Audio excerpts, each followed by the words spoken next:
4월 6일 화요일 매일 성경 아침 묵상입니다. 오늘의 본문은 누가복음 24장 36절에서 53절 말씀입니다. 이 말을 할 때에 예수께서 친히 그들 가운데 서서 이르시되 너희에게 평강이 있을지어다 하시니 그들이 놀라고 무서워하여 그 보는 것을 영으로 생각하는지라. 예수께서 이르시되 어찌하여 두려워하며 어찌하여 마음에 의심이 일어나느냐. 내 손과 발을 보고 나인 줄 알라. 또 나를 만져보라. 영은 살과 뼈가 없으되 너희 보는 바와 같이 나는 있느니라. 이 말씀을 하시고 손과 발을 보이시나 그들이 너무 기쁨으로 아직도 믿지 못하고 놀랍게 여길 때에 이르시되 여기 무슨 먹을 것이 있느냐 하시니 이에 구운 생선 한 토막을 드리니 받으사 그 앞에서 잡수시더라. 또 이르시되 내가 너희와 함께 있을 때에 너희에게 말한 바 곧 모세의 율법과 선지자의 글과 시편에 나를 가리켜 기록된 모든 것이 이루어져야 하리라 한 말이 이것이라 하시고 이에 그들의 마음을 열어 성경을 깨닫게 하시고 또 이르시되 이같이 그리스도가 고난을 받고 제3일에 죽은 자 가운데서 살아날 것과 또 그의 이름으로 죄 사함을 받게 하는 회개가 예루살렘에서 시작하여 모든 족속에게 전파될 것이 기록되었으니 너희는 이 모든 일의 증인이라. 볼지어다 내가 내 아버지께서 약속하신 것을 너희에게 보내리니 너희는 위로부터 능력으로 입혀질 때까지 이 성에 머물라 하시니라. 예수께서 그들을 데리고 베다니 앞까지 나가사 손을 들어 그들에게 축복하시더니 축복하실 때에 그들을 떠나 하늘로 올려지시니 그들이 그에게 경배하고 큰 기쁨으로 예루살렘에 돌아가 늘 성전에서 하나님을 찬송하니라. 아멘. 먼저 46절에서 48절의 말씀을 통해 제자들에게 사명을 주시는 예수님을 생각해 보겠습니다. 48절입니다. 너희는 이 모든 일의 증인이라. 부활하신 예수님께서는 승천하시기 전에 제자들에게 증인의 사명을 주셨습니다. 이 제자들이 증언해야 할 내용은 무엇일까요? 46절입니다. 또 이르시되 이같이 그리스도가 고난을 받고 제3일에 죽은 자 가운데 살아날 것과 그것은 바로 그리스도의 고난과 죽음 그리고 부활입니다. 이것이 제자들이 증언할 내용입니다. 그런데 제자들의 증언은 여기에 머물러선 안 됩니다. 47절입니다. 또 그의 이름으로 죄 사함을 받게 하는 회개가 예루살렘에서 시작하여 모든 족속에게 전파될 것이 기록되었으니 제자들의 증언은 그리스도의 고난과 죽음 그리고 부활뿐 아니라 그 결과까지도 함께 전해야 합니다. 예수님께서는 우리의 죄값을 대신 치르기 위해서 고난당하시고 십자가에서 죽으셨습니다. 하나님께서는 십자가에서 죽으신 예수님을 다시 살리심으로 속죄 제사를 완성하셨습니다. 그래서 우리는 속죄 제사 대신 이제 예수님의 이름으로 죄 사함을 받게 되었습니다. 예수님의 이름으로 죄 사함을 받게 되었다라는 것은 무슨 뜻일까요? 47절을 공동 번역으로 다시 보겠습니다. 그리고 그리스도의 이름으로 회개하면 죄를 용서받는다는 기쁜 소식이 예루살렘에서 비롯하여 모든 민족에게 전파된다고 하였다. 우리에게는 더 이상 속죄 제물이 필요하지 않습니다. 예수님의 이름으로 회개하면 용서를 받습니다. 예수님의 고난과 죽으심 그리고 부활의 결과 우리는 예수님의 이름으로 회개하면 용서받는다. 바로 이것이 제자들이 세상에 증언해야 할 내용입니다. 그런데 증인은 자기가 하고 싶은 말을 하는 사람이 아닙니다. 증인은 자기가 알고 있는 것, 자신이 경험한 일에 대해서 말해야 합니다. 오늘 본문을 통해서 예수님께서 제자들을 어떻게 부활의 증인으로 세워 가시는지를 살펴보겠습니다.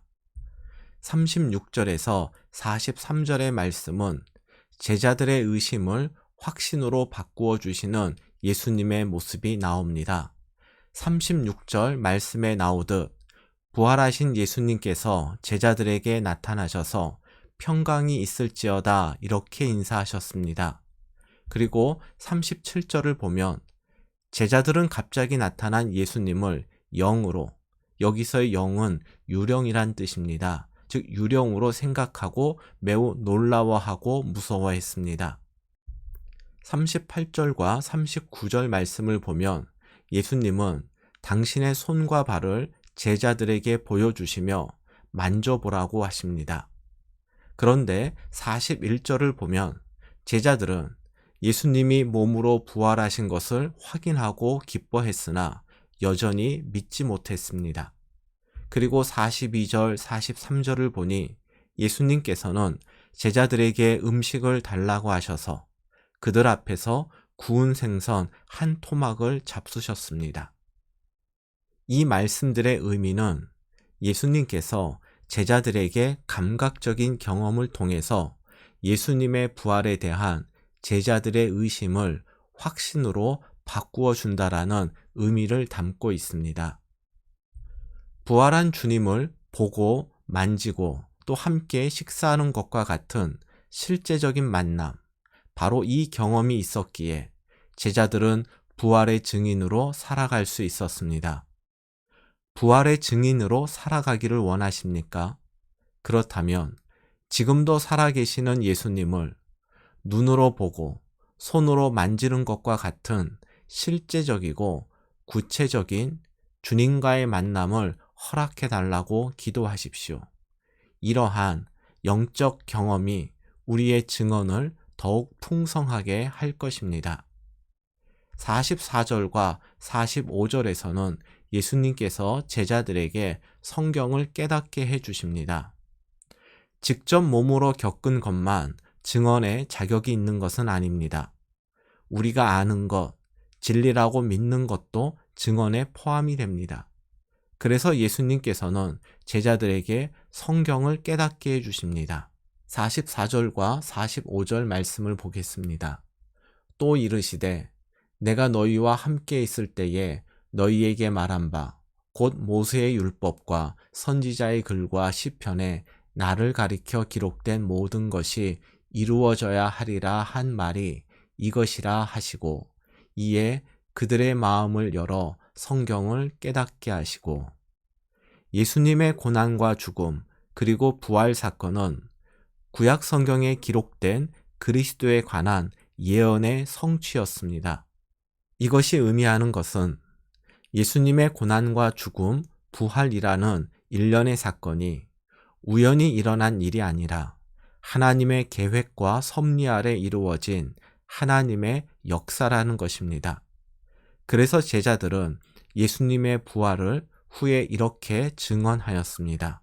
사도행전 2장 32절입니다. 이 예수를 하나님이 살리신지라.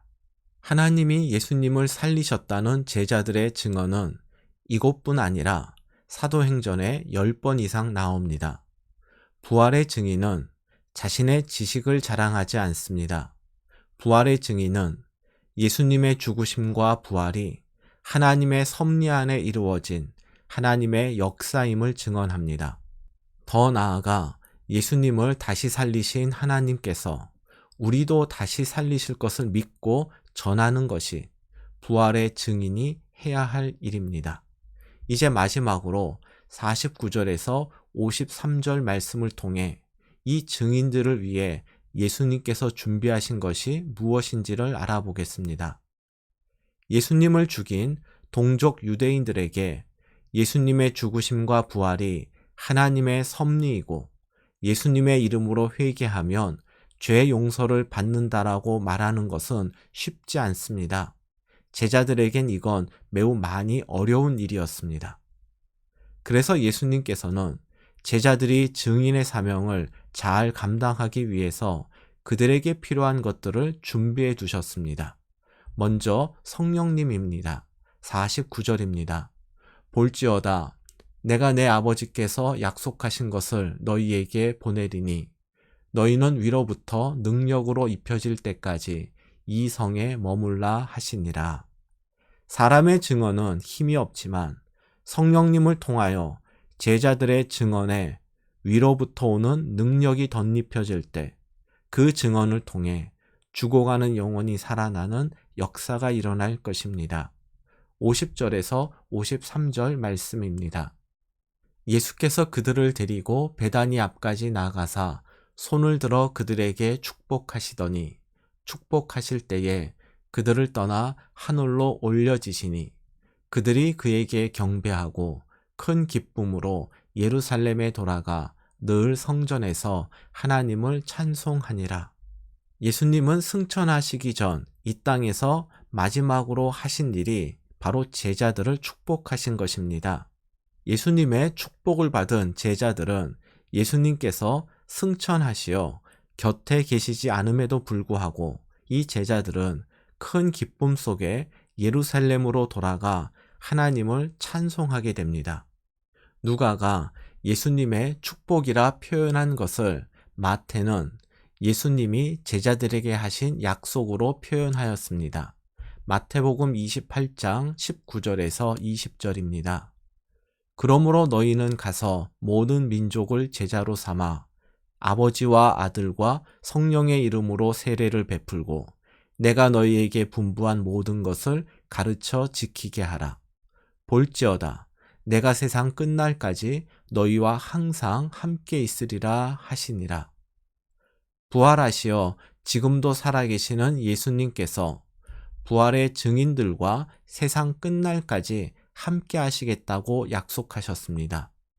이 약속을 믿을 때 제자들은 큰 기쁨 속에 하나님을 찬양할 수 있었고 죽음의 위협 앞에서도 부활의 증인된 삶을 살 수 있었습니다. 제자들과 함께 하시는 주님이 지금 우리와도 함께 하십니다. 성령님께서 연약한 우리들을 도와주실 것입니다. 이를 믿고 내가 경험한 예수님, 내가 알고 있는 하나님의 구원 섭리를 담대히 증언하며 살아가기를 결단하고 소망하면서 누가복음 묵상을 마치도록 하겠습니다.